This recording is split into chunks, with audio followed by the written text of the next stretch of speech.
கிறிஸ்துக்குள் பிரியமான தேவஜனங்களே, இந்த அருமையான 100 நாள் ஜெபத்தில் கலந்து கொண்டிருக்கிற ஒவ்வொரு அருமையான பிரேயர் டைம் குடும்பத்தாருக்கு இயேசு கிறிஸ்துவின் நாமத்தில் இனிய வாழ்த்துக்கள்.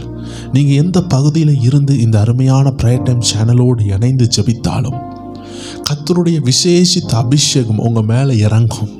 ஆம் தேவஜனமே, உங்களை கர்த்தர் நிரப்புவார், உங்கள் குடும்பத்தை நிரப்புவார், உங்கள் பிள்ளைகளை நிரப்புவார், உங்கள் குடும்பத்தில் பரிசுத்த ஆவியானவர் கிரியை செய்வார். இந்த நாட்களில் கர்த்தருடைய ஆவியானவர் உங்கள் குடும்பங்களுக்குள்ள கிரியை செய்ய ஆரம்பித்திருக்கிறார். ஆவியானவருடைய கரம் இறங்கி கொண்டிருக்கிறது. தொடர்ந்து செபிக்கிறதையும் துதிக்கிறதையும் விட்டுவிடவே வேண்டாம். அந்த ஆண்டவர் அற்புதங்களை செய்கிறதற்கு நமக்காக நம் கூடவே இருக்கிறார். எத்தனையோ நாள் நீங்க ஜெபித்திருப்பீங்க, போராடி ஜெபித்திருப்பீங்க. ஆனால் இந்த நாட்களில் ஆவியானவருடைய சித்தத்தின்படி இந்த 88 நாட்களும் கர்த்தர் நம்மளை கொண்டு வந்து கடந்த 87 நாட்கள் நம்மளை ஜெபிக்க வைத்திருக்கிறார். உள்ளத்தில் சோத்திரங்களையும் துதிகளையும் ஏறெடுக்க வைத்திருக்கிறார். உண்மையான ஜீவ பலியாக அப்பா சமூகத்தில் வசனத்துக்கு தன்னை ஒப்பு கொடுக்கிற ஜனமாக கர்த்தர் இங்க இருக்கிற ஒவ்வொரு பேரையும் ஆசீர்வதித்திருந்தார். இப்பொழுதும் பரிசுத்த ஆவியானவர் உங்களை பார்த்து தான் பேசி கொண்டிருக்கிறார். இந்த 88வது நாள்ல உள்ளத்தின் ஆழத்திலிருந்து ஆண்டவருக்கு நன்றி செலுத்துங்க. இன்னைக்கு இந்த மீட்டிங் முடியும் பொழுது அநேகருடைய சிறையிருப்பை கர்த்தர் முறிப்பார். ஒரு அக்கினி இறங்குகிறதை நான் பார்க்கிறேன். ஒரு மகிமை இறங்குகிறது. தாய் தன் பிள்ளைக்கு இறங்குறது போல கர்த்தர் ஜனங்களுக்காக இறங்கி கொண்டிருக்கிறார். என் ஜனங்களை ஆற்றுங்கள், தேற்றுங்கள். வேதனையினால் மனங்கசந்து போய் இருக்கிறாங்க, கவலையினால் கண்ணீரினால் நிறைந்திருக்கிறாங்க. என் ஜனங்களை ஆற்றுங்கள் என்ற தேவனுடைய சத்தம், என் ஜனங்களை தேற்றுங்கள் என்ற தேவனின் சத்தம். என் ஜனங்கள் ஞானம் அடையட்டும், என் ஜனங்களை பார்த்து தீர்க்க தரிசனம் உரைக்க வேண்டும் என்ற தேவனுடைய உள்ளத்தின் ஏக்கம். அன்று எசேக்கியேல் தீர்க்கதரிசி உலர்ந்த எலும்புகளை பார்த்து பேசும் பொழுது அந்த உலர்ந்த எலும்புகளுக்குள்ளாக ஜீவன் உண்டானது. ஆம் தேவ ஜனமே, இந்த 100 நாள் ஜெபம் ஆரம்பிக்கும் பொழுது மிகவும் வறட்சியாக இருந்தது. ஜனங்களுடைய வாழ்க்கையில வறட்சி. ஆனால் ஆவியானவர் ஜீவனை ஊதி ஊதி ஊதி அநேகருடைய வாழ்க்கையில கர்த்தருடைய கரம் கிரியை செய்ய ஆரம்பித்து விட்டது. இனி சில மாதங்கள்ல அநேக சாட்சிகளை பதிவிடுவார்கள். பாருங்களேன், திருமண தடைகள் உடைந்திருக்கிறது, கற்பத்தின் கனியின் தடைகள் உடைந்திருக்கிறது. அநேக சாட்சிகளை நாம் பார்த்து கொண்டுதான் இருக்கிறோம். ஆண்டுடைய சித்தமானால் 100 நாள் பிறகு ஒரு சாட்சியின் வீடியோ நாம் கண்டிப்பாக வெளியிடுவோம். இந்த 100 நாள் ஜெபத்தில் என்னென்ன அற்புதங்களை எல்லாம் தேவன் செய்திருக்கிறார் என்பதை வந்த கமாண்டில் இருந்து ஒரு சில கமாண்டுகளை எடுத்து கண்டிப்பாக ஆண்டுடைய சித்தமானால் நாம் வெளியிடுவோம். ஆயிரக்கணக்கான கமெண்ட்ஸ் இருக்கிறது தேவஜனமே, நன்றி கமெண்ட்ஸ் இருக்குது, உங்கள் வேதனைகளை தெரிவித்த கமெண்ட்ஸ் இருக்குது, உங்கள் ஜெப குறிப்பை தெரிவித்த கமெண்ட்ஸ் இருக்கிறது. ஆனால் ஜெபத்தை கேட்டு ஆண்டவர் பதில் செய்த கமெண்ட்ஸும் இருக்கிறது. இன்னைக்கு ஆண்டவர் சொல்லுகிறார், ஒரு வித்து விதைக்கிறது போல ஒரு விடுதலையின் ஜெபத்தை ஒரு வித்தாக விதைத்திருக்கிறீங்க. ஒரு வித்து விதைத்த பிறகு வளர்ச்சி கண்டிப்பாக உண்டு. நேற்றைய தினத்திலும் ஆவியானவர் பேசினார். மோசே போல பதறி போய் உலக சூழ்நிலையை கண்டு உங்க கையில் உள்ள தீர்க்க தரிசன வார்த்தையை, உங்க இருதயத்தில் பதிக்கப்பட்ட தேவ கிருபையை இழந்து விடாதீர்கள் என்று ஆவியானவர் பேசினார். இந்த நாட்களில் இருந்து தேவ ஜனங்கள் பெற்றுக்கொண்ட அபிஷேகத்தை காத்துக்கொள்ள ஆரம்பியுங்கள். அபிஷேகம் பெறுவது பெரிய விஷயம் அல்ல, அபிஷேகத்தை காத்துக்கொள்வதுதான் மிகப்பெரிய சாதனை. இன்னைக்கு ஏராளமான நபர்கள் அபிஷேகம் பெறுகிறார்கள், ஆனால் சிம்சோனை போல அபிஷேகத்தை இழக்கிறார்கள், குருடாக மாறுகிறார்கள், ஆவிக்குரிய வாழ்க்கையில் உப்பு தூணாய் மாறுகிறார்கள். சவுல் ராஜாவை போல் அபிஷேகம் பெறுகிறார்கள், ஆனால் கடைசியாக ஆண்டவரை விட்டுட்டு குறி சொல்லுகிற நபரிடத்தில் செல்லுகிறார்கள். ஆண்டவர் பேசவில்லை என்று சொல்லுகிறார்கள்.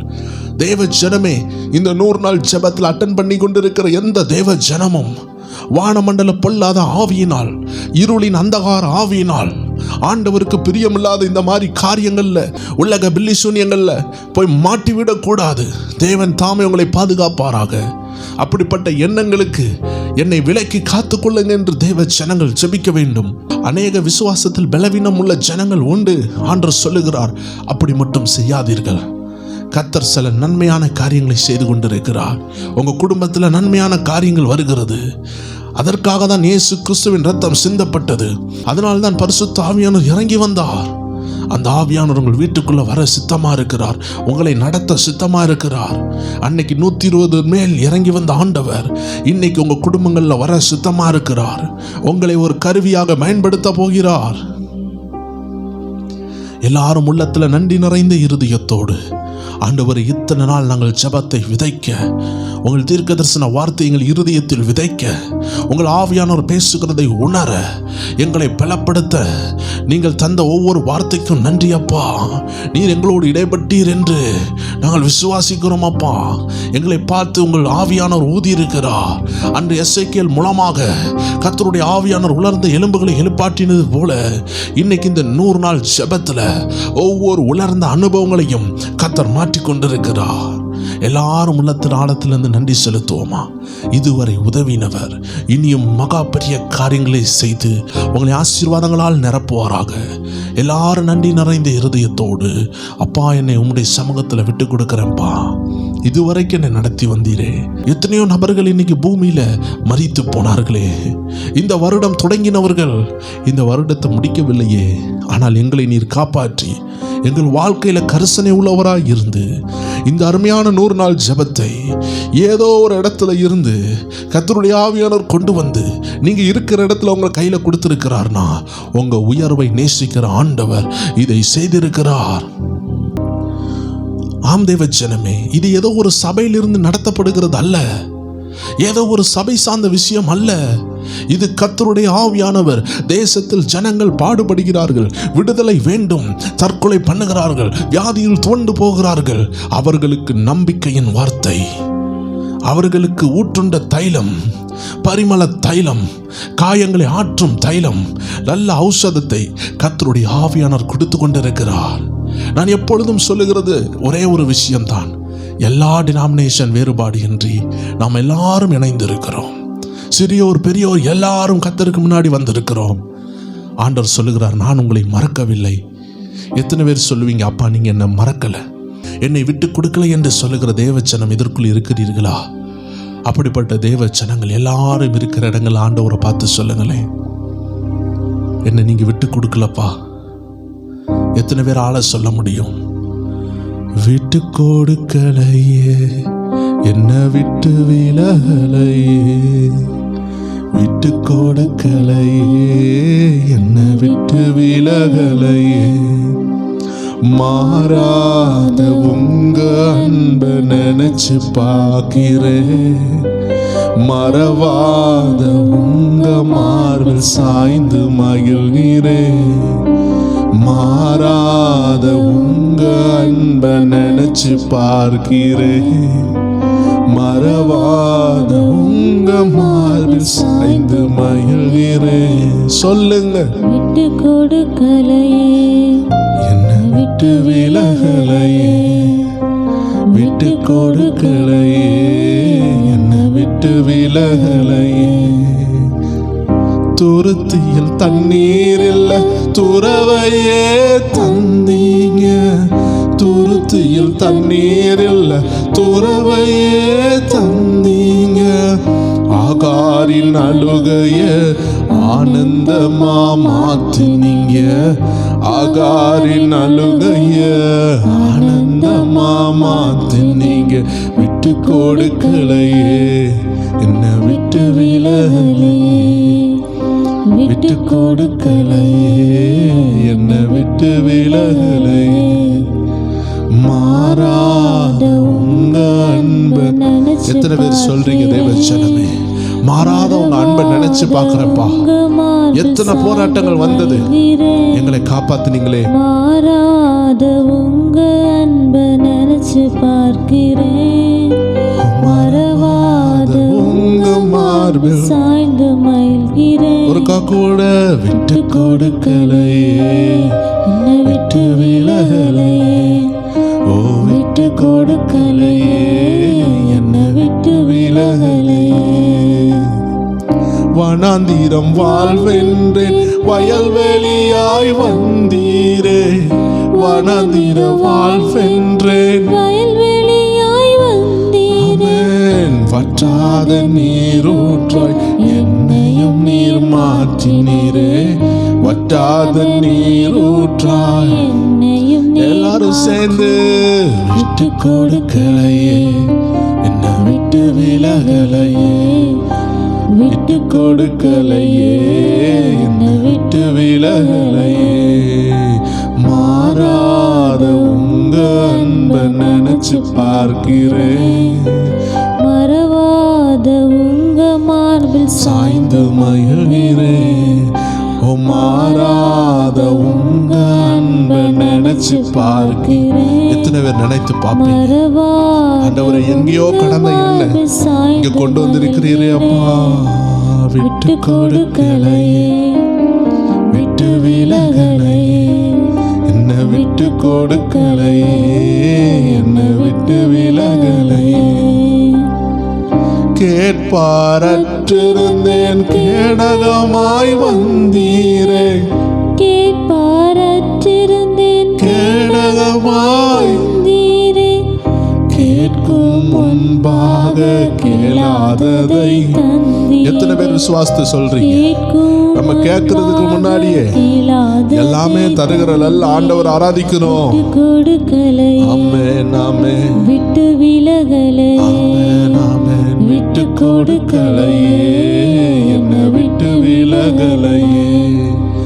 மாறாத உங்க அன்பை நினைச்சு பார்க்கிறேன், ஆமென். மறவாத உங்க மார்பில் சாய்ந்து மகிழ்கிறேன்.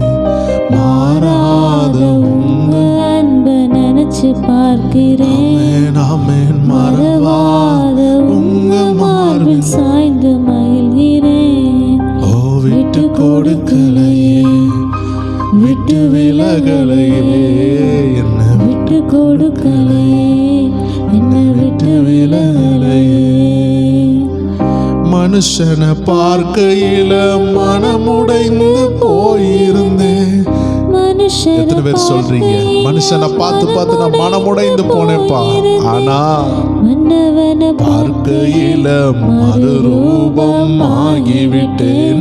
மன்னவனை பார்க்கையில மறுரூபம் ஆகிவிட்டேன். விட்டு கொடுக்கலையே, என்ன விட்டு விலகலையே, சொல்லுங்க விட்டு கொடுக்கலையே. அவர் இதுவரைக்கும் நம்மளை விட்டு கொடுக்கவே இல்லை. விலகலையே, ஓ மாறாத உங்க அன்பை நினைச்சு பார்க்கிறேன். மறவாத உங்க மார்பில் சாய்ந்து மகிழ்கிறேன். மாறாத உங்க அன்பை நினைச்சு பார்க்கிறேன். மறவாத உங்க மார்பில் சாய்ந்து மகிழ்கிறேன். சொல்லுங்க விட்டு கொடுக்கலையே, என்ன விட்டு விலகலையே, ஓ விட்டு கொடுக்கலையே, என்ன விட்டு விலகலையே. தள்ளப்பட்ட கல்லானேன் தலை கல்லாய் மாற்றினீரே. தள்ளப்பட்ட கல்லானேன் தலைக்கல்லாய் மாற்றினீரே, தள்ளப்பட்ட என்னையுமே தலை நிமிர செய்தீரே. தள்ளப்பட்ட என்னையுமே. எத்தனை பேருடைய வாழ்க்கை சாட்சியா இருக்கிறது? எத்தனை பேர் சொல்றீங்க நான் இப்படிதான் உடைக்கப்பட்டு இருந்தேன், எல்லாராலும் மறக்கப்பட்டு இருந்தேன், எல்லாராலும் ஒதுக்கப்பட்டு இருந்தேன், என் பெயரை நாசாக்கினார்கள், என் குடும்பத்தை பார்த்து நிந்தித்தார்கள், நான் ஆராதிக்கிற என் தேவனை பார்த்து அநேகர் நிந்தித்தார்கள், ஆனால் எனக்கு மட்டும்தான் தெரியும் என்று எத்தனை தேவ ஜனங்கள் சொல்லுகிறீங்க? அப்படி நன்றி உள்ள தேவ ஜனங்கள் இருக்கிறீங்களா? உள்ளத்தின் ஆழத்தில் இருந்து அப்பா பார்த்து சொல்லுங்க, அப்பா நான் உங்களை நினைச்சு பார்க்கிறேன்ப்பா. உங்க மார்பில் சாய்ந்து மகிழ்கிறேன். எல்லாரும் சேர்ந்து சொல்லுவோம், விட்டு கொடுக்கலையே, விட்டு விலகலையே, விட்டு கொடுக்கலையே, என்ன விட்டு விலகலையே. ஆமென். விட்டு கொடுக்கலையே, என்ன விட்டு விலகலையே. ஓ விட்டு கொடுக்கலையே, என்ன விட்டு விலகலையே. சொல்லுங்க விட்டு கொடுக்கலையே, என்ன விட்டு விலகலையே. ஆமென். விட்டு கொடுக்கலையே, என்ன விட்டு விலகலையே. சொல்லுவோம் விட்டு கொடுக்கலை. அவர் நம்மளை விட்டு கொடுக்கவில்லை. எத்தனை தேவ ஜனங்கள் சொல்ல முடியும்? விட்டு ஓ என் அப்பா என்னை விட்டு கொடுக்கவில்லை என்று எத்தனை தேவ ஜனங்கள் சொல்லி ஆர்ப்பரிப்பீங்க? கர்த்தர் உங்களை கைவிடவே மாட்டார். விலகலே. இன்னைக்கு ஒருவேளை நீங்க கண்ணீரோடு இருக்கலாம் தேவ ஜனமே. ஆண்டவரே எனக்கு என்ன இருக்கிறது, எனக்கு ஒன்றுமே இல்லை என்று நீங்கள் கண்ணீரோடு இருக்கலாம். இதுதாங்க கரெக்டான ஸ்டேஜ். எனக்கு உயர்த்தப்பட ஒன்றுமே இல்லை என்று கவலையோடு இருக்கிறீங்களா? ஒன்றுமில்லாத அந்த இடத்துல வார்த்தையினால் நிரப்பி, பரிசுத்த ஆவியினால் நிரப்பி, ஒண்ணு இல்லைன்னு சொல்றீங்க பாத்தீங்களா? உங்களுக்குள்ள அவருடைய திட்டத்தினால் நிரப்ப போகிறார். எத்தனை தெய்வ ஜனங்கள் சொல்றீங்க, அப்பா என்னை நிரப்புங்கப்பா, தேற்றர வாழனை என்னை நிரப்புங்கப்பா, ஆவியானவர் என்னை நிரப்புங்கப்பா. ஒன்று இல்லைன்னு சொல்றீங்களா? என் வாழ்க்கை வெறுமையா இருக்குன்னு சொல்றீங்களா? ஆண்டு சொல்லுகிறார், that is the correct point, that is the correct bus stop you are standing, that I can fill you, that you are saying I don't have anything, that is the correct position, that I can fill you with goodness and joy. கர்த்தருடைய ஆவியானவர் உங்களை நன்மையினால் நிரப்புகிற அந்த தகுதியான இடமே என்னிடத்தில் ஒன்றுமில்லை என்று சொல்லும் பொழுது ஆண்டவர் பாப்பா, என் பிள்ளைக்கு ஒன்றும் தெரியவில்லை, இப்பொழுது நான் என் திட்டத்தினால் நிரப்பலாம். என் மகனை என் மகளை நான் இந்த தேசத்தில் ஆசீர்வதித்து உயர்த்த என் திட்டத்தை கொடுக்கலாம் என்று கர்த்தர் எம்டியான உங்க இருதயத்தில் எழுதுகிறார். அதுதான் தேவ ஜனமே. ஒரு ஸ்லேட்டா இருக்கட்டும், இல்ல ஒரு பிளாக் போர்டா இருக்கட்டும், ஒன்றும் இல்லாமல் துடைத்து வைக்கப்பட்டால் அதுல ஒரு ஆசிரியருக்கு எழுதுகிறதற்கு வசமாக இருக்கும். ஆம் தேவ ஜனமே, இன்னைக்கு ஆண்டவருக்கு கூட உங்கள் இருதயத்தில் எழுதி உங்கள் வாழ்க்கையை மாற்ற அது எளிமையாக இருக்கும். ஒன்றும் இல்லை ஆண்டவரே, எனக்கு ஒன்றும் இல்லை என்று சொல்லிக் கொண்டிருக்கிறீங்களா? உங்க குடும்பத்தில் தான் நன்மை வரப்போகிறது. எப்படி இந்த வீட்டிலிருந்து நன்மை வரும், எப்படி இந்த சகோதரனுடைய வாழ்க்கையிலிருந்து நன்மை வரும் என்று உற்றார் உறவினர் எல்லாரும் பார்த்து கொண்டிருக்கும் பொழுது கர்த்தர் உங்களுக்கு துருத்திய தரமாட்டாரு. துருத்தி என்பது ஒரு சின்ன கேன். மிஞ்சி போனால் 1/2 லிட்டர், இல்லை என்றால் 1 லிட்டர் தான் பிடிக்கும். ஒரு சின்ன 1 லிட்டர் பாட்டில் போல இருக்கிறது தான் ஒரு சின்ன துருத்தி. ஆனால் ஆகாரின் அழுகையை பார்த்த தேவன் அந்த அருமையான பாடல் சொல்லுகிறது பாத்தீங்களா? துருத்தியில் தண்ணீர் இல்ல, துறவையே தந்தீங்க. துருத்தியில் தண்ணீர் இல்ல, துறவையே. எத்தனை பேர் அப்பா பார்த்து கேக்குறீங்க? தண்ணீர் இல்ல, ஆகாரின் அழுகைய ஆனந்தமா மாத்தினீங்க. ஆகாரின் அழுகைய விட்டு கொடுக்கலையே, விட்டு விலகலையே, என்ன விட்டு கொடுக்கலையே. பாடும் பொழுது அநேகருக்கு சுகம் உண்டாயிருக்கிறது. அநேகர் ஆவியானவர் சுத்திகரித்துக் கொண்டிருக்கிறார். அநேகர் ஆண்டு எழுப்பி கொண்டிருக்கிறார். அவர் சொல்லுகிறார், நான் ஆகாரை விட்டு கொடுக்கவில்லை. ஆகார் ஒரு அடிமை பெண்ணுதான். ஆபிரகாமின் வாக்குத்தத்தத்தை திருட வந்த அந்த ஆகாருக்கு கூட கண்ணீரை கண்டு கர்த்தர் அந்த ஆகாருக்கு மனமிறங்கி ஒரு ஊற்றை உண்டாக்கினார், ஒரு துறவை உண்டாக்கினார். அன்று சொல்லுகிறார், என் பிள்ளைகளுக்கு நான் செய்யாமல் இருப்பேனோ, என் ஜனங்களுக்கு செய்யாமல் இருப்பேனோ. ஆவியானவர் உங்களை பார்த்து தான் பேசுகிறார். தேவ ஜனமே, உங்களுக்கு செய்யாமல் அவர் யாருக்கு செய்வார்? உங்களுக்காக தான் அவர் செய்ய போகிறார். எம்டியா இருக்கிறோம் பிரதர், என் பர்ஸ் எம்டியா இருக்கு, என் பீரோ எம்டியா இருக்கு, வருமானமே இல்லை, என் பேங்க் அக்கௌண்ட் எம்டியா இருக்கு, என் இருதயம் எம்டியா இருக்கு. ஆண்டு சொல்ற வசனத்தினால் நிரப்பு. இப்பொழுது பெற்றுக்கொள். ஒரு அபிஷேகம் இறங்கி கொண்டு இருக்கிறது. வெறுமையை மாற்றுகிற அபிஷேகம், தனிமையை மாற்றுகிற தேவ ஆவியானவர் உங்கள் மத்தியில் இறங்கி கொண்டு இருக்கிறார். எத்தனை தேவ ஜனங்கள் ஆண்டவரை பார்த்து கேட்கிறீங்க, ஆண்டவரை என்னை நிரப்புங்கப்பா, என் குடும்பத்தை நிரப்புங்கப்பா என்று எத்தனை தேவ ஜனங்கள் அப்பாவை பார்த்து கேட்பீங்க. உள்ளத்தின் ஆழத்தில் இருந்து ஆண்டவரை பார்த்து கேளுங்க, ஆண்டவரே நான் எம்டியா இருக்கிறேன்ப்பா, என்னை நிரப்பிடுங்க. ஆம் தேவ ஜனமே, இன்னைக்கு விசேஷித்த அபிஷேகம் இறங்க போகுது. வாலிப பிள்ளைகளுடைய தாயார்கள் யாராவது இருப்பீங்கன்னா கர்த்தருடைய ஆவியானவர் சொல்லுகிறார், உங்க பிள்ளைகள் ஒன்றும் செய்யாதது போல இருக்கிறார்களா? இல்ல உங்க கணவர் ஒன்றும் செய்யாதது போல இருக்கிறாங்களா? வெறுமையா இருக்குதா? எல்லாம் வெறுமையா இருக்கிறது போல உள்ள அனுபவமா? குடும்பத்தில் ஒன்றும் மூவாகல, எல்லாம் எம்டியா இருக்கிற போல அனுபவமா? இன்னைக்கு கர்த்தர் ஒரு விசேஷித்த அபிஷேகத்தை உங்கள் மேல அனுப்ப போகிறார். வெறுமையை மாற்றுகிற ஒரு அபிஷேகம், சூழ்நிலைகளை மாற்றுகிற ஒரு அபிஷேகம். எத்தனை தெய்வ ஜனங்கள் வாஞ்சியோடு இருக்கிறீங்க? கர்த்தருடைய ஆவியான ஒரு விசேஷமான ஒரு அபிஷேகத்தை, தொழில் தொடங்குற அபிஷேகம், பிஸ்னஸ் தொடங்குற அபிஷேகம், ஊழியங்களை தொடங்குற அபிஷேகம், எழும்பி பிரகாசிக்கிற அபிஷேகம், எம்டியா இருக்கிறேன் ஒண்ணுமே இல்லைன்னு சொல்லி கொண்டு இருக்கிறவங்க மேல இப்ப இறங்க போது. இந்த ஆராதனையில பங்கு பெற்றுக் கொள்ளுங்க. இந்த பாடலோடு சேர்ந்து பாடுங்க. தெய்வ மகிமை பலமாய் இறங்கும். ஆண்டவர் சிலரை அன்லாக் பண்ணுகிற நேரம், அநேகருடைய டெஸ்டினி ஓப்பன் ஆகுகிற நேரம்.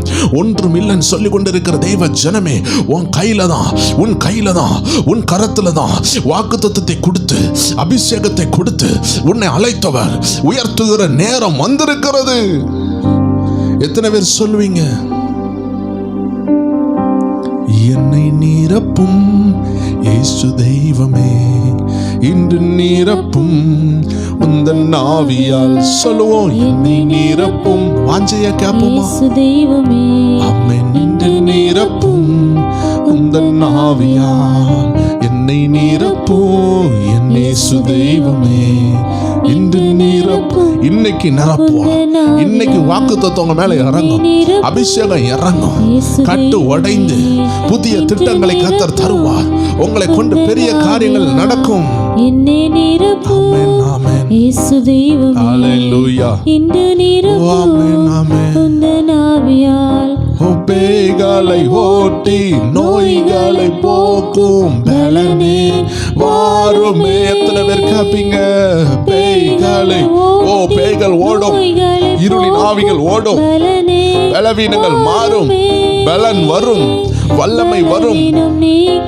பலவானாய் மாற்றும் வல்லமையே வாருமே.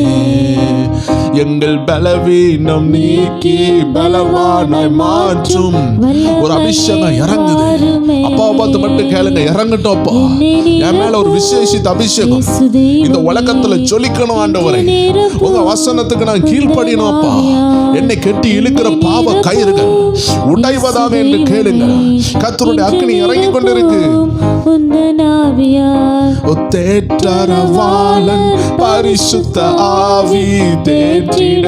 அப்பாவை பார்த்து கேளுங்க, என் இருதயத்துக்குள்ள வாங்கப்பா, என் குடும்பத்துக்குள்ள வாங்கப்பா.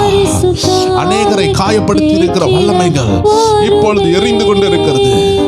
அநேக அந்தகார ஆவிகள் சிலரை விட்டு வெளியேறுகிறது. புதிய அபிஷேகம் இறங்கி கொண்டிருக்கு, புதிய அக்கினி இறங்கி கொண்டிருக்கு. ஆமென். அன்பால் நிரப்பும் ஆவியே வாருமே, என்னை நிரப்பும் இயேசு தெய்வமே, இன்று நிரப்பும் உந்தன் ஆவியால். என்னை நிரப்பும் இயேசு தெய்வமே, இன்று நிரப்பும் உந்தன் ஆவியால். வரங்களை கொடுத்து வாழ்வை அளிக்கும் வல்லலே வாருமே. ஓ வரங்களை கொடுத்து வாழ்வை அளிக்கும் வல்லலே வாருமே. கனிகளால் நிரப்பி காயங்கள் ஆற்றும் கருணையே. அப்பா பார்த்து கேளுங்க, கனிகளால் நிரப்பி காயங்கள் ஆற்றும் கருணையே. அநேக காயங்கள் ஆற்றப்பட்டு நீங்க எழும்புகிறீங்க. உங்களை கொண்டு புதிய திட்டங்கள் நடக்கும். பயப்படாதீர்கள். கர்த்தர் புதிய காரியங்களை உங்களை கொண்டு இறக்க பண்ண போறாரு, நடத்த போறாரு. நீங்க எழும்பி பிரகாசிப்பீர்கள். உங்கள் பிரகாசத்தை தடை பண்ணுகிற அந்தகாரங்கள் உங்களையும் உங்கள் குடும்பத்தை விட்டு ஓடிக்கொண்டிருக்கிறது. இன்று நிரப்பும் கோபங்கள் போக்கி சாபங்கள் மாற்றும் சாந்தமே வாருமே. கோபங்கள் போக்கி சாபங்கள் மாற்றும் சாந்தமே வாருமே. பாவங்கள் கழுவி பரிசுத்தமாக்கும் பரமனே வாருமே. என் பாவங்கள் கழுவி பரிசுத்தமாக்கும் பரமனே வாருமே. எல்லாரும் சேர்ந்து என்னை நிரப்பும் என் இயேசு தெய்வமே, இன்று நிரப்பும் உந்தன் ஆவியால். என்னை நிரப்பும் இயேசு தெய்வமே, இன்று நிரப்பும் உந்தன் ஆவியால். ஓ என்னை நிரப்பும் என் இயேசு தெய்வமே. நிரப்புகிறார். அநேகருடைய கைகளை பிடித்து தூக்குகிறார். பிரச்சனைகள்ல மூழ்கி போகக்கூடிய உள்ள சூழ்நிலைகள் மாறுகிறது. இருளின் வல்லமைகள் ஓடுகிறது. ஓ ராபாபா ஷாதா ராபாபாபாபா.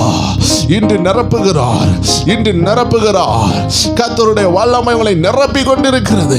அபிஷேகம் நிரம்புகிறது. சிலருடைய சிரசுல கர்த்தருடைய கரம் இப்பொழுது இறங்குகிறது. கர்த்தர் தொட்டு ஆசீர்வதிக்கிறார். இன்று முதல் நீ ஆசீர்வாதமாய் இருப்பார். இன்று முதல் நீ ஆசீர்வாதமாய் இருப்பார். இன்று முதல் உன் தொழில் பெருகும். இன்று முதல் உன் கடன் உன்னை விட்டு ஓடும். இன்று முதல் வியாதியை நீ எதிர்த்து நிற்பார்.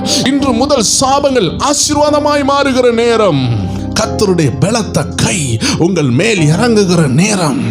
புதிய தொழில்கள் தொடங்குகிற நேரம். புதிய மாற்றங்களை கொண்டு வருகிற நேரம். அதிசய ஊற்று உங்க வீட்டில் ஊற்றெடுத்து ஓடுகிற நேரம். ஆசீர்வாதம் புறக்கெடுத்து ஓடுகிற நேரம். கர்த்தர் தருகிற ஆசீர்வாதம் அது வேதனையை கூட்டாத ஆசீர்வாதம். தேவனுடைய சித்தத்தின்படி உள்ள ஒரு ஆசீர்வாதம் உங்க குடும்பத்தில் பிறக்கிறது. எழும்பி பிரகாசிக்க போறீங்க. யாராலையும் தடை பண்ண முடியாது. எந்த இருளின் ஆவியாலும் தடை பண்ண முடியாது. எந்த மந்திரவாதியாலும் தடை பண்ண முடியாது.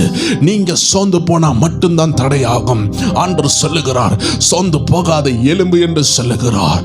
சியோனே எலும்பு, இஸ்ரவேலே எலும்பு, கிறிஸ்துவின் சரீரமே எலும்பு என்று ஆவியானவர் உங்களை பார்த்து பேசுகிறார். நீங்கள் எழும்ப போகிறீங்க. எழும்பி தேவனுக்காக செயல்பட போறீங்க. நீங்க சாட்சி சொல்வீங்க. ஒரு 5, 10, 15 வருடம் கழித்து சொல்வீங்க, ஏதோ ஒரு நாள்ல ஏதோ ஒரு சேனல் மூலமாக கர்த்தருடைய ஆவியானவரை தொட்டார் என்று சாட்சி சொல்ற லெவல்ல கர்த்தருடைய அக்னி இப்பொழுது தொடுகிறது. சிலருடைய காதுகளை கர்த்தர் தொட்டு கொண்டிருக்கிறார். இனிமே கர்த்தருடைய சத்தம் நீங்க கேட்பீங்க. ஹல்லேலூயா. கர்த்தருடைய சத்தம் உனக்கு கேட்கும். யெகோவா தேவன் முழங்குகிற சத்தம், இயேசு கிறிஸ்து பேசுகிற சத்தம், பரிசுத்த ஆவியானவர் இடைப்படுகிற சத்தம், வேதம் உன்னை நோக்கி பேசுகிற அந்த சத்தம் தெளிவாக கேட்கும். எந்த அந்தகார ஆவியும் உன்னை தடுக்க முடியாது என்று கர்த்தர் சொல்லுகிறார்.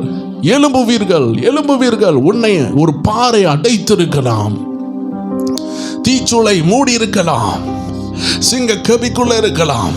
கர்த்தர் சொல்லுகிறார், நீ வெளியே எழும்பி வருகிற.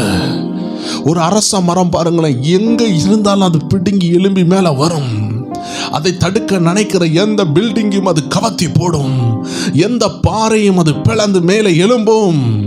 கர்த்தர் சொல்லுகிறார், அரச மரம் ஆலமரத்தை காட்டிலும் பலமான வித்து உங்கள் இருதயத்தில் விழுந்திருக்கிறது. அபிஷேக வித்து, ஆவியானவர் கொண்டு வந்து போட்டிருக்கிற அபிஷேக வசனம் என்ற வித்து, தீர்க்க தரிசனம் என்ற வித்து உங்கள் இருதயத்தின் ஆழத்தில் இன்றைக்கு விழுந்திருக்கிறது. இத்தனை நாட்கள் விதைத்தீர்கள். விதைக்கப்பட்ட எல்லா வித்தும் வளர ஆரம்பிக்கிறது. தேவ ஜனமே, ஒருத்தர் கூட வீணாக்கவில்லை. ஜெபத்தில் விதைத்திருக்கிறீங்க. ஒரு அருமையான தேவ மனிதன் அடிக்கடி சொல்வாரு, ஜெபிக்கிற மனிதன் கண்ணை மூடினாலும் ஜெபம் கண்ணை மூடாது. ஜெபிக்கிற மனிதன் தூங்கினாலும் ஜெபம் தூங்காது. ஜெபிக்கிற மனிதன் சோர்ந்து போனாலும் அவன் பண்ண ஜெபம் சோர்ந்து போகாது. ஆம் தேவ ஜனமே, ஜெபம் என்பது அசையா சொத்து. ஜெபத்தில் இருக்கிற தேவ வல்லமை எதிரிகளை தலை குனிய பண்ணும். 3 நாள் உபவாசம் எடுத்து எஸ்தர் ராணி ராஜ அரண்மனைக்குள்ள சென்றாங்க. மரண கட்டளைகளை மீறி சென்றாங்க. மரணத்தை ஜெயித்தார்கள். 100 நாள் ஜெபித்திருக்கிறீர்களே, அநேகர் எல்லாம் உபவாசத்தோடு ஜெபித்திருப்பீங்க. You will see the glory. நீங்கள் ஆண்டவருடைய மகிமையை பார்ப்பீர்கள். கர்த்தருடைய மகிமையை காண்பீர்கள்.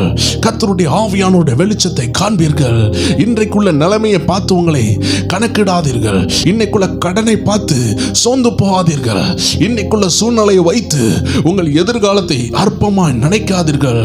இன்னைக்கு இருக்கிற வேதனை, இன்னைக்கு இருக்கிற ஃபெயிலியரை வைத்து உங்களை கணக்கிடாதீர்கள். நாளை வருகிற மகிமை பயங்கரமாய் இருக்கிறது. உங்கள் எதிர்கால மகிமை பயங்கரமாய் இருக்கிறது. நீதியின் சூரியனின் வெளிச்சம் உங்கள் மேல் பிரகாசிக்கிறது. ஆம் தேவ ஜனமே, ஒரு கண்ணாடியை எடுத்து உச்சி வெயில்ல தூக்கி வையுங்கள். அந்த கண்ணாடியில் படுகிற சூரிய வெளிச்சம் அப்படி அது பிரதிபலிக்கும். எங்கனாலும் நீங்க அடிக்கலாம். இதே போல கர்த்தர் சொல்லுகிறார், நீதியின் சூரியன் இடத்திலிருந்து வருகிற வெளிச்சம் உங்கள் திறந்த மனம் என்ற கண்ணாடியில் பட்டு பரிசுத்த ஆவியானவர் தங்குகிற அந்த அருமையான இருதயத்தில் பட்டு அது தேசத்துக்கு ஒளியாக வரப்போகிறது. நீதியின் சூரியனுடைய வெளிச்சம் உங்கள் மேல் வந்து கொண்டிருக்கிறது. எத்தனை தேவ ஜனங்கள் ஆயத்தமா இருக்கிறீங்க? கர்த்தருடைய மகிமை உங்கள் மேல் வருகிறது. எழும்பி பிரகாசிக்க போறீங்க. எந்த அந்தகாரத்தாலையும் உங்களை தடுக்க முடியாது என்று ஆவியானவர் சொல்லுகிறார். ஆம் தேவ ஜனமே, கர்த்தருக்கு காத்திருக்கிறவர்கள் கழுக போல எழும்புவார்கள். உங்க வாழ்க்கையில கர்த்தர் எழுப்புதலை கொண்டு வருகிறார். எழுப்புதல் என்றால் என்ன? ஒரு மனிதன் தேவனுக்காக எழும்பி பராக்கிரமசாலியாக நிற்கிறது தான். ஒரு மனுஷி தேவனுக்காக எழும்புகிறது தான் எழுப்புதல். இதுதான் தனிநபர் எழுப்புதல். இப்படி ஏராளமான ஜனங்கள் எழும்பும் பொழுது தேசம் அசைக்கப்படுகிறது. ஆம் தேவ ஜனமே, சின்ன ஒரு பயத்தின் வார்த்தைக்கு, சின்ன ஒரு காய்ச்சலுக்கு ஆண்டவரை விட்டு கொடுத்துட்டு ஓடுகிறவங்க இந்த உலகத்துல இருக்கும் பொழுது யோபுவை போல நிற்கிறவர்களை ஆண்டவர் தேடுகிறார். லாசரோ போல நிற்கிறவர்களை தேடுகிறார். ஆம் தேவ ஜனமே, பவுலை போல ஜீவனை கொடுத்து நேசிக்க இந்த புதிய ஏற்பாட்டில் ஆட்கள் குறைவா இருக்கிறாங்க. எல்லாரும் தங்களுடைய தேவைகளுக்காக, தங்களுடைய போராட்டங்களுக்காக ஆண்டவரை தேடுகிறார்கள். ஆனால் பழைய ஏற்பாட்டில் கூட பல தீர்க்கதரிசிகள் சில ரகசியங்களை பயங்கரமாக காத்து கொண்டார்கள். அவர்கள் ஜீவனே போனாலும் அந்த ரகசியங்களை அவர்கள் வெளியே சொல்ல மாட்டார்கள். ஏனென்றால் ரகசியங்களுக்கு தங்கள் ஜீவனை ஈடாக்கி வைத்திருந்தார்கள். ஆம் தேவ ஜனமே, மிலிட்ரியில கூட இந்த சைனைடுன்னு ஒரு மாத்திரையை கொடுப்பார்களாம். என்னுடைய வாழ்க்கையில கூட என் தாயார் அநேக நேரம் சொல்லுவாங்க, அவங்களுடைய தகப்பன் அந்த ஏர்ஃபோர்ஸ் விஷயங்கள்ல சில காரியங்கள்ல இருந்ததுனால அவங்களுக்கு சில விஷயங்கள் தெரிந்திருந்தது. அப்போ சில ரகசிய காரியங்கள் என்னுடைய தாயார் சில காரியங்களை சொல்லும் பொழுது நான் ஆச்சரியப்பட்டேன். ஒரு குறிப்பிட்ட நாட்டில் உள்ள ஒரு ரகசியத்தை எடுத்துக்கொள்ள வேறு நாட்டில் உள்ள நபர்கள் இந்த நபரை பிடிக்கும் பொழுது இந்த நபர் அந்த ரகசியங்களை சொல்லுகிறதுக்கு முன்னாடி சைனடன் சொல்லக்கூடியதை எடுத்து தங்கள் நாவில் போட்டு மறித்து விடுவார்கள். ஏனென்றால் ஒரு தேசத்தின் ரகசியம் என்பது ஒரு போர் வீரனுடைய ஜீவனுக்கு ஈடாயிருக்கிறது. அந்த ஜீவனே போனாலும் அந்த ரகசியம் வெளிவராது.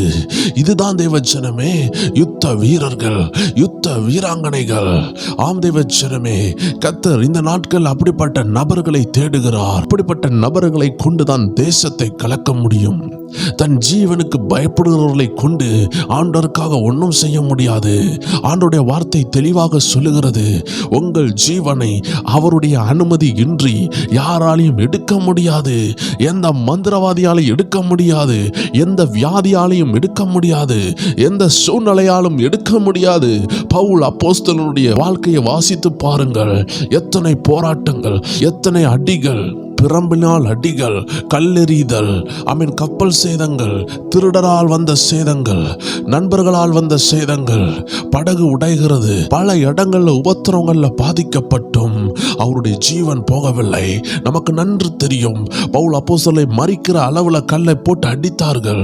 தர தர என்று இழுத்து கொண்டு போனார்கள். செத்து போய்விட்டான் என்று கீழே போட்டு போனார்கள். ஆம் தேவ ஜனமே, ஒரு குறிப்பிட்ட இடத்துல மோசமான விஷஜந்து, ஒரு கட்டு விரியன் அவரை கடித்தது. ஆனாலும் அவருடைய உயிர் போகவில்லை. கர்த்தருடைய மகிமை அவர் சரீரத்தில் தங்கி இருந்தது. ஆம் தேவ ஜனமே, நாம் தாம் தேவன் தங்கும் ஆலயம். பரிசுத்த ஆவியானவர் இந்த ஆலயத்தில் தங்குகிறார். அதற்கு ஒரு மனிதன் விட்டு கொடுத்தால் என்ன நடக்கும் தெரியுமா? அவன் போர் வீரனாக, போர் வீராங்கனையாக கர்த்தருக்கு முன்னாடி நிற்பான். ஆம் தேவ ஜனமே, இந்த அரசாங்கத்தில் உள்ள போர் வீரர்களுக்கு ஒரு இன்ஜுரிஸ் ஆகி அவர்களுடைய ஜீவன் போனால் எத்தனை குண்டு முழங்க, எத்தனை புல்லட்டுகளை வெடித்து அவர்களை கொண்டாடுகிறார்கள். ஆம் தேவ ஜனமே, இந்த உலகத்தில் நாம் கண்ணை மூடும் பொழுது அந்த பரலோக ராஜ்யம் நம்மளை வரவழைக்க வேண்டும். அந்த பரலோக ராஜ்யத்தில் நமக்கு ஒரு கணம் உண்டாக வேண்டும் என்றால் இந்த உலகத்தில் கிடைத்த இந்த வாய்ப்பை விட்டு விடாதீர்கள். என்னுடைய ஃபீல்டு வேற, நான் இன்ஜினியரிங் படிச்சிருக்கிறேன், நான் டாக்டர், நான் சயின்டிஸ்ட், நான் கூலி வேலை பார்க்குறேன், நான் காய்கறி கடையில் இருக்கிறேன், நான் ஹோட்டலில் வேலை பார்க்குறேன், ஐயோ நான் ஒரு ஹவுஸ் ஒய்ஃபாக இருக்கிறேன், நான் இப்போ தான் சின்ன பிள்ளையாக இருக்கிறேன், ஐயோ நான் வளர்ந்துக்கிட்டு இருக்கிறேன், நான் 5th ஸ்டாண்டர்ட் படிக்கிறேன், நான் 7th படிக்கிறேன். No need to worry about anything. ஆண்டவர் சொல்லுகிறார், மனுஷனாய் பிறந்த எல்லாருக்கும் சாதிக்கிறதுக்கு ஒரு வாய்ப்பு இருக்கிறது. உன் சோதனையை சாதனையாய் மாற்ற கர்த்தர் அழைக்கிறார். உன் போராட்டத்தை சாதனையாய் மாற்ற கர்த்தர் உங்களை அழைக்கிறார். ஒருவேளை கடன்ல மூழ்கி இருக்கலாம், போராட்டத்துல மூழ்கி இருக்கலாம். கர்த்தருடைய சந்நிதியில வந்தால் கர்த்தர் உங்களை எழும்பி பிரகாசிக்க பண்ணுவார். யார் தெரியுமா எழும்பி பிரகாசிக்க மாட்டாங்க? கர்த்தருடைய வசனத்தை குறித்து சந்தேகப்படுகிறவங்க. எழும்பி பிரகாசி என்றெல்லாம் சொல்லுகிறார்களே, வாதை உன் கூடாரத்தை அணுகாதன்னு சொல்லுகிறார்களே, சூழ்நிலையை பார்த்தால் செத்து போன லெவல்ல இருக்குதே. ஆம் தேவ ஜனமே, விசுவாசம் என்பது சூழ்நிலையை பார்க்க விடாது. விசுவாசம் என்பது கண்களால் பார்க்க வேண்டிய விஷயம் அல்ல. வேதம் தெளிவாக சொல்லுகிறது, நாம் தரிசித்து நடவாமல் விசுவாசித்து நடக்கிறோம். This is a great chapter. ஆம் தேவ ஜனமே, இந்த வசனத்தை நான் சொல்லுகிறேன் அல்லவா, இந்த வசனத்தை அடிப்படையா வைத்துதான் ஆவிக்குரிய யுத்தங்கள் இருக்கிறது. ஏனென்றால் ஒரு பிசாசை கண்ணினால் பார்க்க முடியாது. ஒரு கடன் பாரம் எப்படி வந்தது என்பதை கண்ணால் பார்த்தால், ஒரு லேண்ட் வாங்கியிருப்பீங்க, இல்ல பிள்ளையினுடைய ஸ்கூல் ஃபீஸுக்காக ஏதோ ஒரு கடனை வாங்கியிருப்பீங்க, இல்ல வீடு கட்டுறதுக்காக ஒரு கடனை வாங்கியிருப்பீங்க. ஆனால் ஆவிக்குரிய மண்டலத்தில் சென்று கர்த்தர் சில சொப்பனங்கள் மூலமாகவோ இல்லை என்றால் ஒரு தீர்க்கதரிசி மூலமாகவோ கர்த்தர் காட்டுவார் என்றால் அதனுடைய ரகசியம் வெளிப்படும். நீங்கள் யோசிக்கலாம், எனக்கு ஒரு வியாதி இருக்கிறதே, இந்த வியாதி எனக்கு நார்மலா வந்திருக்கலாம் என்று நீங்க நினைப்பீங்க. ஆனால் கர்த்தர் ஒரு சொப்பனம் மூலமாக பேசினால், கர்த்தர் ஒரு தீர்க்கதரிசி மூலமா பேசினால், அந்த வியாதி எப்படி வந்தது, அதனுடைய பின் விளைவு என்ன நடக்க போகிறது என்றெல்லாம் கர்த்தர் காட்டுவார். இந்த நாட்கள்ல எனக்கு அந்த போராட்டம் இருக்கு, எனக்கு இந்த போராட்டம் இருக்கு என்று நினைத்து கொண்டிருக்கிறவங்க கர்த்தருக்காக பிரகாசிக்க முடியாது. அதனாலதான் ஆண்டோடைய வசனம் சொல்லுகிறது, தூசிய உதறி விட்டு எலும்பு.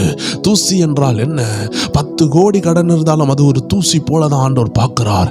ஆண்டவர் நினைத்தால் ஒரு இரவில் உங்க வாழ்க்கையை மாற்ற முடியும்.